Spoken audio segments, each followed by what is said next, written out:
Hello, everybody. This is Gary. Today is October 6th, 2021. It's 7:32 p.m. Eastern Standard Time in the United States in Rochester, New York. And this is my coping with schizophrenia update for today. Today, I saw a psychotherapist for the first time in about 3 or 4 years. Um, Up until very recently, I've only been working with a psychiatrist who is a person with a medical degree who prescribes medications, and that is the primary purpose of a psychiatrist. The purpose of a psychotherapist is to do talk therapy and talk about personal issues, any issues that come up that might be affecting the mental health client or patient or consumer or whatever word is politically correct these days. I personally have no problem using the word patient. But anyways, I saw a psychotherapist today called a crisis therapist. She was very nice. I got along with her real well. We talked for about 45 minutes. She will not be my permanent psychotherapist. She's just someone I will see one, 2 or 3 times before we decide on a permanent psychotherapist for me. She's the woman I saw today basically is just evaluating me for the need to see a therapist or a psychotherapist, whatever word you want to use. A psychotherapist can have a varying degree of education. A psychotherapist could be anybody like a psychiatric nurse, a psychologist, a social worker, um, certified social worker, anybody who's trained in talk therapy. Of course, they also have to be licensed by the state of New York to be a psychotherapist, regardless of what their actual profession is. And like I said, the lady I talked to today was very nice. I'm meeting again with her next Tuesday. Um, I might meet with her then, maybe one time after that, um, before we decide on a permanent therapist. I did insist that I wanted a female psychotherapist when they switched me over to someone more permanent. And she agreed that that's probably what would happen, is because they only have female psychotherapists available at this point in time at the clinic anyways. So it looks like I will get what I want. This whole thing came about because I haven't seen a psychotherapist in 3 or 4 years, and I was talking to my psychiatrist last week.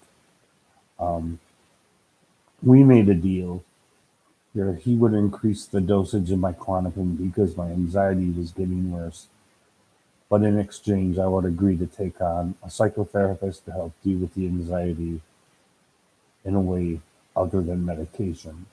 And as far as the Klonopin is concerned, me and my psychiatrist are planning to eliminate that sometime in early December. And so right now is October, so it'll be about 2 months.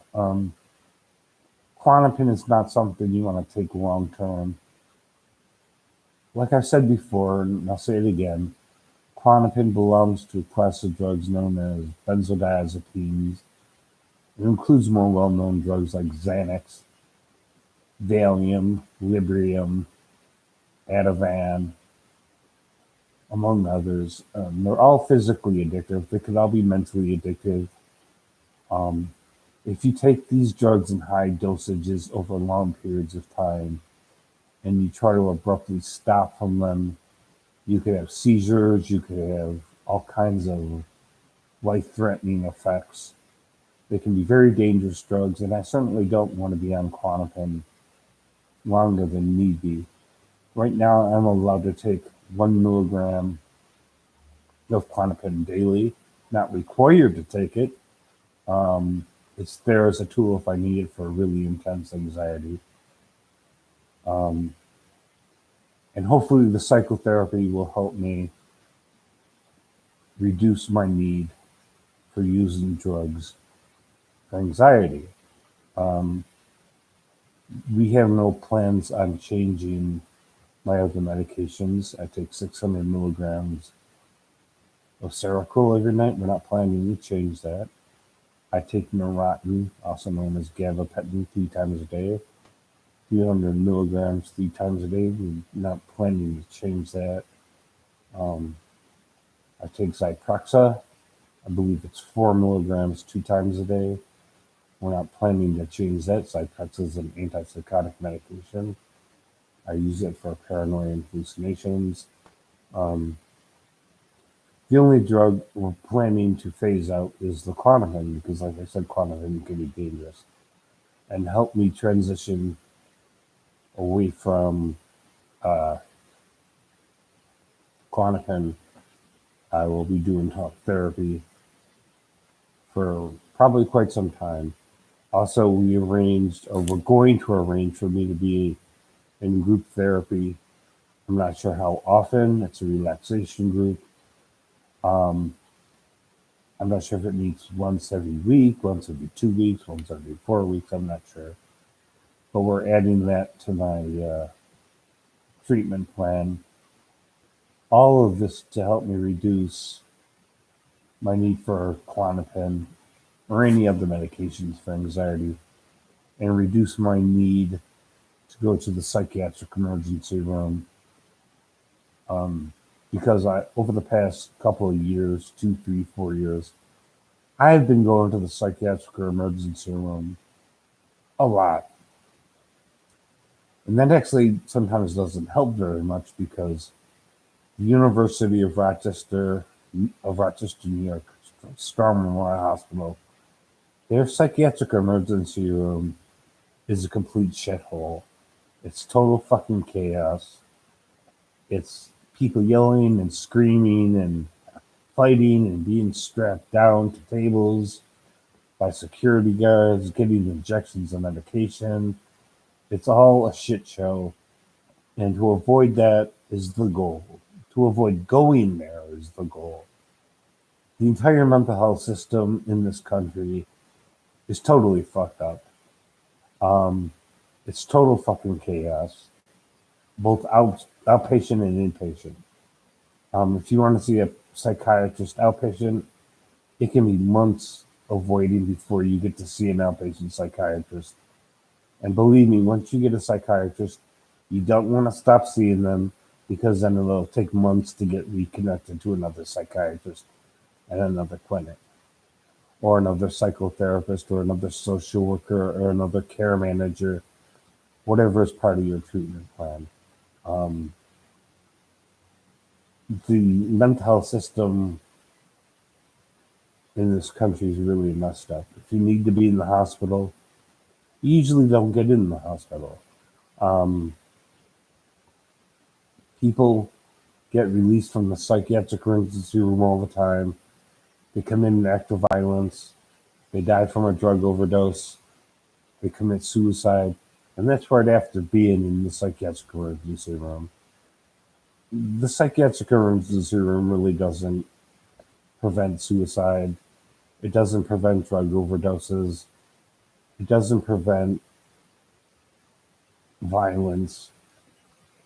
It's just too chaotic and too disorganized to prevent any of those things. It's all guesswork. And that's beyond the scope of this video. All I can say is for me, I think I'm in a pretty good position. I'm privileged in a lot of ways.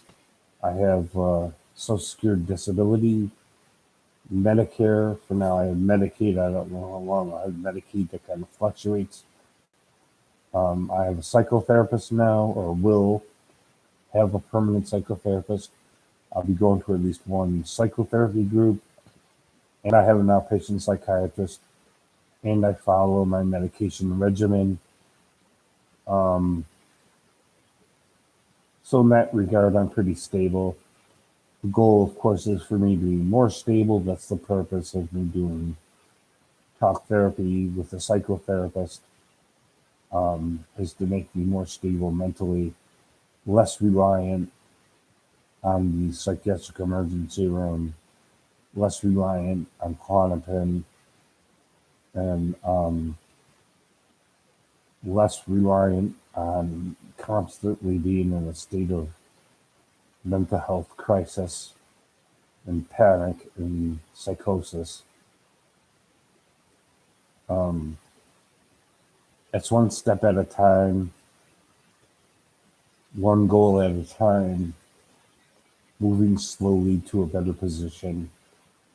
Um, my psychotherapist today, the crisis psychotherapist, asked me today, how long have I been in mental health treatment? And I said, since I was 18, which is essentially true. I saw my first psychotherapist when I turned 18, almost literally on my 18th birthday, because before that, my father would not let me see a psychotherapist or a psychiatrist. But I've been in treatment since I was 18. And we talked about my mother, who was an alcoholic and mentally ill and died when I was 8. We talked about my sister who committed suicide in 1996, and I'm one of 10 children. My sister who committed suicide was the oldest sister I had of my 4 sisters, 4 girls, 6 boys. I'm second youngest, and I turned 56 on October 15th, and today is October 6th. So my birthday's coming up, and I have every intention of staying alive. I have no intention of committing suicide. I have no intention of committing any violent acts. I intend to continue as much as possible to act like an adult and control my behavior and to try to feel better, be working harder on my mental health and will avoid mental health crises by seeing a psychotherapist. If you're wondering why I want a female psychotherapist instead of a male psychotherapist, I'm not exactly sure. I just get along better with women than I do men. I don't like cars, I don't like football, and I don't like drinking beer. I don't get along well with other men. All the women that I've had for friends in the past 15 years, and I can name a few: Felicia, Christine, Anita, Sue, a bunch of others. They've all been women. I've had very few male friends over the past 15 years. And the last male therapist I had was so rude and arrogant that I just walked out of his office and never went back. And so that's why I insisted on having a female therapist, and that looks like what I will get.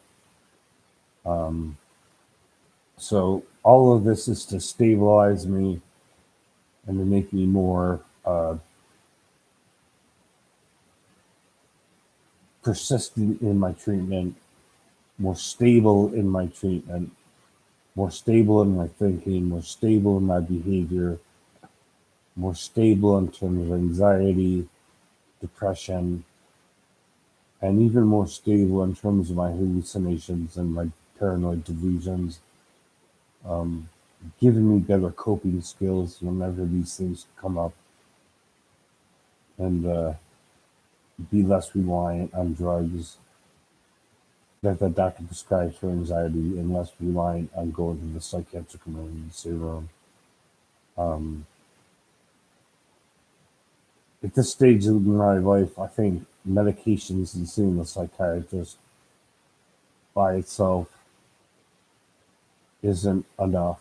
I have to see a psychotherapist. I have to have more outside contact. I have to have more of an outlet to speak to somebody about the things that are bothering me. I'm too isolated as it is. And seeing a psychotherapist will make me less isolated and more able to talk about personal issues. When I see my psychiatrist, we really don't have time to talk about my personal issues. Seeing a psychiatrist is about medications, side effects, dosages of medications, how effective are the medications, how well are the medications controlling my symptoms, and how well am I responding to medications. So seeing a psychiatrist is not really the venue to be talking about deeper personal issues. Um, that's where the psychotherapist comes in. And that's why I'm seeing a psychotherapist. And that's pretty much my update for today. Um, like, share, subscribe, press the notification bell if you want to know when I put out new videos. If you really want to help this channel, share this video on social media, upload it to your own channel if you want. I don't put copyright on my videos. I'm pretty sure that I attributed this video to Creative Commons attribution, which means you have permission to reuse it um, without getting a copyright strike from YouTube. Um, I don't ask for money to do these videos because I really don't need money to do these videos. I have a computer with a webcam, and that's pretty much all that I'm using. So I don't need money to do these videos. But if you want to help this channel, please share these videos on social media.